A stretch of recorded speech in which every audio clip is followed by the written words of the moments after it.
Hey, what up everybody? This is Stevie Breach coming to you. Tonight I was going to do a little bit of a few videos talking about the upcoming TNA pay-per-view going on. I know in the YWC on my Twitter account there was some uproar with a lot of people thinking that the upcoming pay-per-view was tonight on Sunday. I know a lot of people aren't really talking about TNA. They just knew that there was a show coming up and they had sort of lost track if it was going to be today or if it was going to be next Sunday. Well, it is going to be on Sunday is the day that this is going down. It's sort of weird to me because, like, after Bound for Glory, there's a long stretch of time without a TNA actual real pay-per-view. They do the Spike TV specials, and it just seems like the pay-per-views are just coming like snap, snap, snap with Sacrifice, just feeling like it was just the other week, and now here we are at Slammiversary. I don't know. I mean, there's not a lot of people talking about TNA unless people are talking about TNA going out of business. I know one of the real big talks going around is if they're going to get a new TV deal out there from Spike TV, or if they're going to be moving over to another company. Some people out there have this sort of thought that Jeff Jarrett's going to sneak in with Global Force, but I guess one of the things about him being a co-owner of TNA still, with him not selling his stock to leave and go start a new company, was that he was not going to negotiate with Spike TV. He was going to go out and try and find his new deal. Of course, everybody knows that him and the I don't know if it's a secret partner or a silent partner in Toby Keith. Most people have them rumored signing with CMT, going on Country Music Television Network, and starting up there. But I've also heard that it's not even going to be a real wrestling company right off the bat. It's going to be a reality show leading into how to open up a wrestling company, and once the reality show runs its course, it's going to debut with some sort of a big Global Force wrestling show, and they'll build from there. Haven't really heard about any big names signing there, but maybe with the reality show, it's going to be maybe like an Ultimate Fighter sort of deal where you get used to seeing the guys like that, and that's how they build them up and make them stars. I still think that if you want us to care, you have to have somebody on there that it's really going to matter about. I know a lot of people are talking about these low attendance numbers at recent house shows with, I believe it was either Friday night or Saturday night. There was a baseball show where they do the base brawl, where they have the field out there at home plate and everybody sort of sits in the stands and watches what's going down. And normally everybody takes a picture at a show. I know when I went to Bound for Glory, I took a picture as soon as I got to my seat, and I posted on Twitter for a funny ha-ha sort of laugh. Look what's going down. And a lot of other people do this, when they go to house shows, and most of the time it's taken before the actual show starts. When these pictures were taken, there's a match going on in the ring. So you're going to think of most people that want to go to the wrestling show that paid to get a ticket to get in there. When the matches are going to go on, they're going to be in their seats. Some people might go to the bathroom. Some people might go to the concession stand. But a good number of people are going to be sitting in those seats because that's what they paid for. They paid there to sit to watch wrestling. And this is the first time with TNA shows, people posting pictures of low attendance numbers, that there was actual match going on. And the number that I heard through Wrestling Observer podcast this morning was 200 paid, and that's just horrible. If I was TNA, I would be dumping tickets all over town for people to get in there, because when people get there, you're going to get your split of the concession stand money. Who's going to go and not buy a hot dog and a Coke? You're going to get people wanting to buy a t-shirt, people wanting to buy a program for when they meet the wrestlers. There's money to be made once people get in there, even if they don't pay to get their ticket, which is probably one of the biggest things to get there, to make sure they meet their guarantee that they're not losing money on this show with renting the field and paying the wrestlers and paying insurance and just everything that goes along. I know they don't pay a lot of money for promotion. It's one of the biggest reasons that people say, the wrestlers show up in the towns and they go to the gyms, they're in there working out, and somebody walks up to the wrestler and they say, "Hey man, what's going on?" And the wrestler says, "You going to the show tonight?" And people look at them like, "I didn't even know you were going to be in town." Like, TNA goes to a town, they don't even really know what's going down. But I don't know. I mean, I was sort of surprised when I went over to the Wikipedia page. They already have 7 matches named for the show, starting with Austin Aries versus Kenny King, Samoa Joe versus Bobby Lashley, Willow versus Magnus, Mr. Anderson against James Storm, which seems like it should be a good match, with them sort of feuding back and forth about just being like who they like to fight, and basically, who can drink the most beer. They had a drinking contest, and we saw Mr. Anderson, dress up like James, and they brawled around, and yeah, it's going to be fun. That should be a good match, and that's probably the match of the night. But on the card is going to be the Von Erichs, Marshall and Ross, making their TNA debut. I'm honestly going to tell you that I don't know a lot about these guys. Basically, they're going to be wrestling anybody. It hasn't been announced who they're going to be. My guess is they would be wrestling against the Wolves for the championship. They have said that Kevin Von Erich, the last living member of the Von Erich family, is going to be there in their corner, managing his sons. These guys have been over in Pro Wrestling Noah. They went through the dojo over there. They were trained by their dad. They were trained by Harley Race. And I don't know. I've heard that these guys aren't great.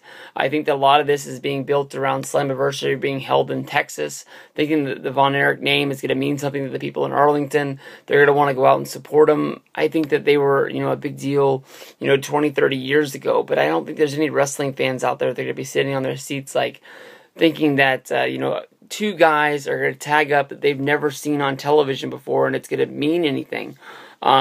I know that, when Reed was out there starting his career, people were going and showing up to the shows because Reed Flair was wrestling there. But it was also because if you think of how big they turned out, for Reed's first show, Hulk Hogan was a special guest referee. Ric Flair was the manager. I believe they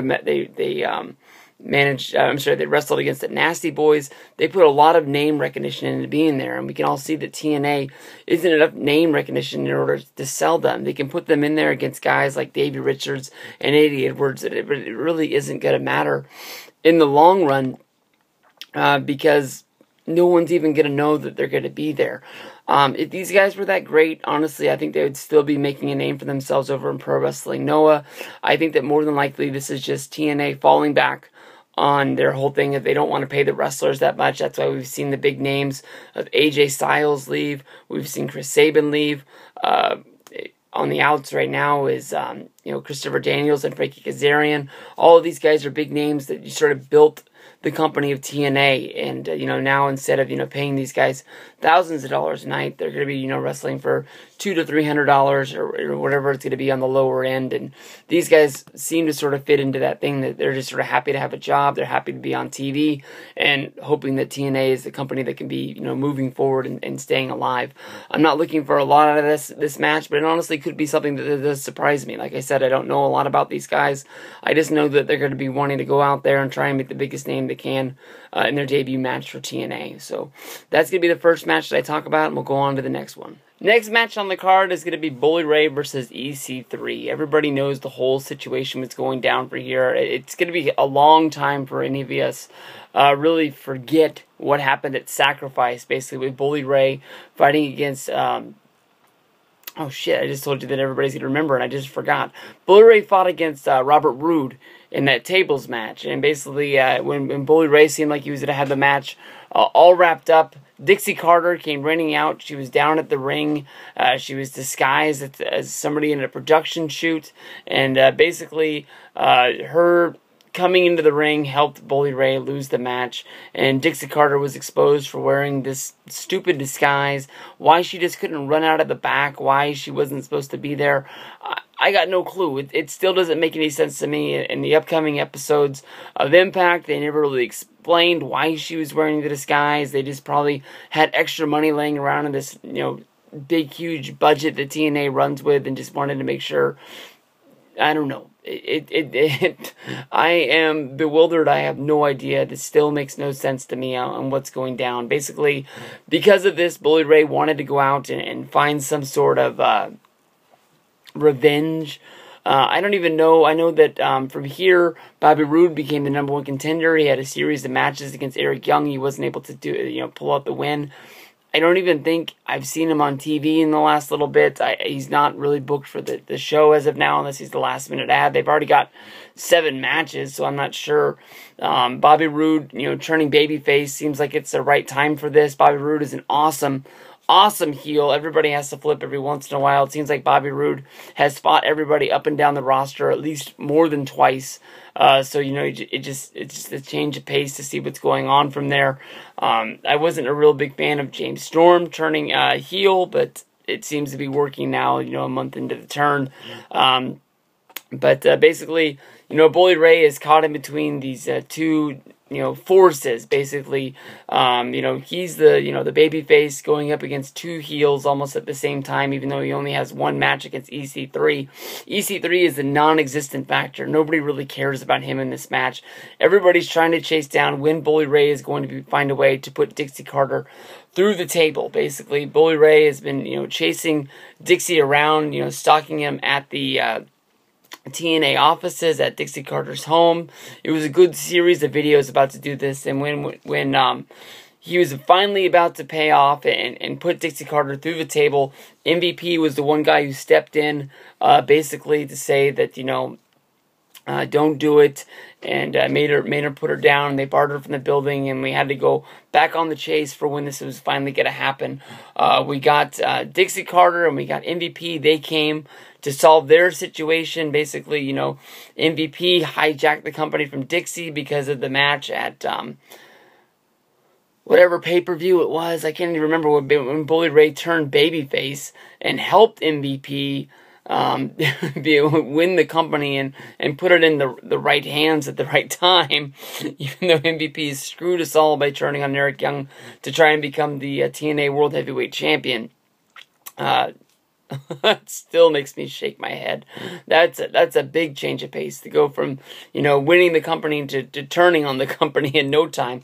But at least the one thing they're keeping up with it is that he still does not get along with Dixie Carter, because I thought the one way that they were going to do this was they were just going to hand the company back over to Dixie. MVP was going to be happy with just getting the #1 contendership to try and become the champion, take it away from Eric Young, and, you know, everything be fine with that. But I feel like I'm going to be talking about that in the next match, and I'm not talking enough about what's going on in here. Basically, I think everybody wants to see Bully Ray put Dixie Carter through the table, even though, if you know anything, you know, they can't do it on Spike TV unless it's just really, really bad smoke and mirrors, or basically the camera's focused on one thing, and then you hear the crash, and then they show Dixie laying on the ground and she's gone through the table. Spike TV isn't going to allow them to do any male-on-female violence, and in this world, maybe they shouldn't even do this. I know that Dixie Carter is the owner of the company. I know that, you know, Vince McMahon, for the longest time, would raise hell against Stone Cold Steve Austin and hold him down for the longest time possible. And at the right possible moment, Stone Cold got his hands on Vince, and he would beat the shit out of him. I think everybody's going to remember the St. Valentine's Day Massacre match in the steel cage, where Austin beat his ass, almost had the match won until everybody found out the match hadn't even begun yet. They finally get him in the ring, and that's when Big Show, you know, arrives and does his big debut, throws Austin out of the cage, where Austin's able to get the win in the match. But everybody wants to see what's going to happen with Stone Cold against, you know, Big Show. That's not going to happen here. Basically, Dixie Carter has EC3.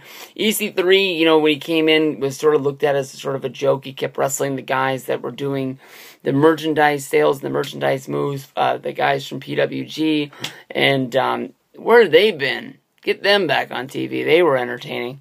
But basically, you know, EC3 now has ditched that sort of demeanor, and now he's sort of like a real serious wrestler, even though everybody really looks at him like he's a big joke. He needs to have that one big breakthrough moment that people are really going to put him on the map, as EC3 is a real dude that people really care about. And beating Bully Ray would be that, but I don't think anybody wants to see that. It doesn't make much sense. But then Bully Ray doesn't really have anywhere to climb up the ladder, with Eric Young being the champion, unless MVP takes it away. So it's sort of a flip-flop sort of moment. I think that it's a long time until October, the next pay-per-view. So you really have to decide, you know, when is Bully Ray going to get his hands on Dixie and put her through this table? It has to be on pay-per-view. I think you can get away with male-on-female violence if you want that in your company. I think that it would be a big moment. I'm not sure it would be a great lasting moment. You know, I know Bully Ray has been good, you know, putting people through the tables with Terry Runnels, with Mae Young, with et cetera, et cetera. You know, he's never really hurt anybody with this. You know, he could do it the right way and everything be fine, as long as the person trusts Bully Ray to just do what he says and everything be fine. If he can do it with Mae Young and not hurt her, he can do it with anybody. But, you know, do you really want the fans to really have to hold out and wait all the way until October to see this? You know, maybe if Bully Ray wins this, MVP wins the championship, maybe move him up to becoming the #1 contender. Well, then again, they would have that going now. I was going to say they would have the Bound for Glory series, but it looks like maybe they're not even going to do that, because I think that was a part of Slammiversary last year. Are they even going to put anybody in the Hall of Fame? I got more questions about Slammiversary than I do about anything else, because I think at Slammiversary normally, isn't that when they would crown who the #1 contender was? That would be where they finished up the Bound for Glory series. Damn, I missed the Bound for Glory series. The first year they really fucked it up. The second year with when Jeff Hardy won, it was all right. But the third year last year, even though it got screwed up a little bit with AJ having to win the big match at the end that shot him into the thing, and it didn't really make sense. But everything else was pretty cool. It seemed like they were getting their hands around that, but maybe the people that were doing that are on the outside, and people aren't really wanting to do that again, where I have to make sure everybody had the same number of matches. But I'll take Bully Ray to lose this match, hopefully hoping EC3 making him a more memorable, thought-about character on the show, and helping out what's going on there, because I don't think anybody takes the guy serious. But we'll see what happens. We'll go from here. We'll go to the next match. All right. And in the main event of Slammiversary 2014, we're going to have MVP going up against Eric Young, if this match is even able to happen. Over the last week, I believe it was over in the UK on May 30th, basically MVP was wrestling in a match over there, and he really hurt his knee. As of this point right now, the last update I've heard is that MVP, his knee, it's inconclusive. They have not been able to have an X-ray or an MRI prove that anything is really messed up inside the knee. It just really hurts. And as of June 2nd, the last we've seen of MVP was on Chris Masters' Twitter. He was in a wheelchair at the time. So, you know, we could be really screwed up. You know, I know that, you know, MVP is a gamer. You know, he's done everything in the world of wrestling, and he's going to give every chance he can. I mean, this is basically his biggest time to shine for TNA.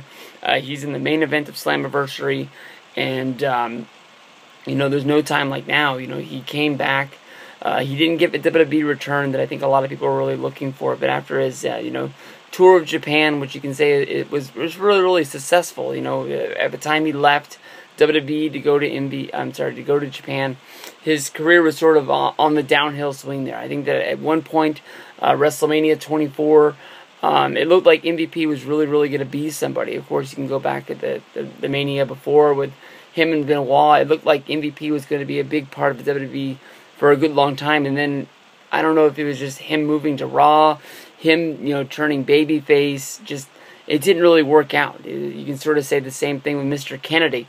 You know, Mr. Anderson on the TNA roster as well. It just, you know, the move to Raw, and then also, you know, the babyface turn killed both of these guys. You know, he found himself on the outs. He ended up having a good place to go in Japan, and he got his big turn. So, you know, he knows, you know, when you're booked for a show, especially for as big, I apologize, but yeah, as big as Slammiversary is for TNA, you know, maybe he could find some way to get in the ring and do it, because I know a lot of people are thinking that Daniel Bryan in WWE is going to find some way to do this stretcher match with Kane at the pay-per-view, because he's a wrestler, and that's what wrestlers do, is they, you know, they find a way to fight through the pain to give, you know, the fans what they've paid for.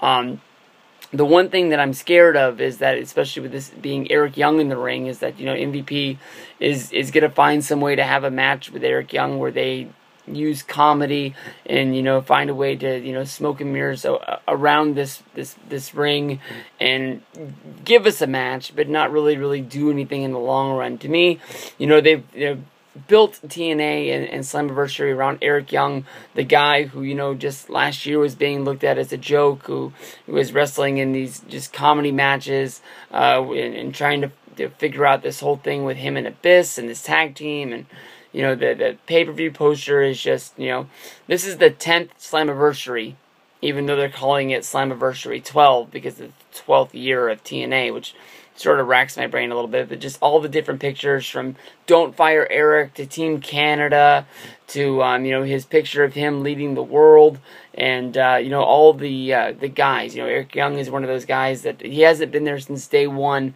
but he's been there since the first year of TNA, and been a real piece to the puzzle, I guess you can say. I think that, you know, if they are going to substitute out, you know, Eric Young and Eric Young's opponent, and maybe give him another guy in there. I know that Bobby Lashley is wrestling against, I think it's Samoa Joe, and Kenny King is wrestling against Austin Aries. Austin Aries, a guy who I think is going to be leaving the company sooner than later if everything goes the way it seems that it's going on the internet. I don't know if maybe you'll cancel the Samoa Joe match with Bobby Lashley, move him up and put him into the driver's seat of the main event of the show, which seems like would be a big deal. You know, he came in at Lockdown. He joined this, you know, I don't know if it's a coalition or a leadership or what this is. I don't even think they've really put a name on MVP's group.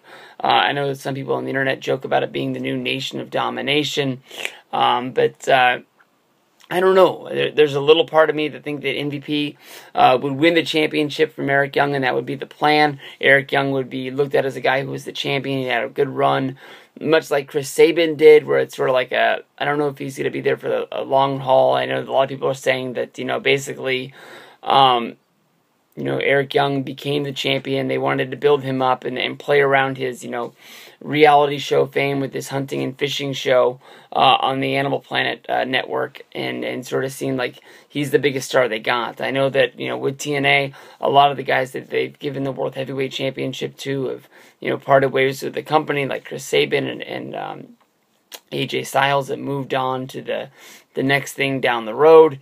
I don't know if that's what happens, but it seems to me like, you know, with MVP being the heel of the company, and the biggest storyline that's involved in this is MVP versus Dixie Carter. Even though they're both heels, they're both fighting for power, and if he already, you know, got that leadership stake in the company, and he also became champion, you have Dixie throwing people at him, trying to find a way to do it. Maybe, I don't know, with the whole thing with Dixie and Bubba Ray.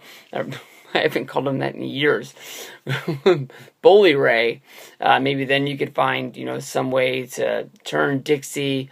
It doesn't really make a whole lot of sense, but maybe I'm really stretching here. But in this one, I'm picking MVP to get the win and go on from there. Eric Young was champion. I think Dave Meltzer said it best on the Wrestling Observer podcast. Not everybody's made out to be champion. He got to run with it. It was what it was. I don't think anybody really ever looked at him like he was believable. But, you know, Eric Young's a great guy.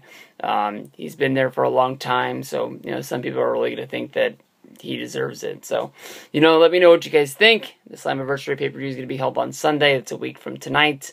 Or by the time this gets uploaded, it's on Monday. You guys might see it a few days later, or right before the show. So, you know, this is the preview. Thank you, everybody, for checking it out, and we'll see you on down the road. Sunday night, we'll have the review up. I'm pretty sure I'm going to check this out. I'm not 100% sure, but it is what it is, and it's wrestling on a Sunday. Most people think you might find it on the network.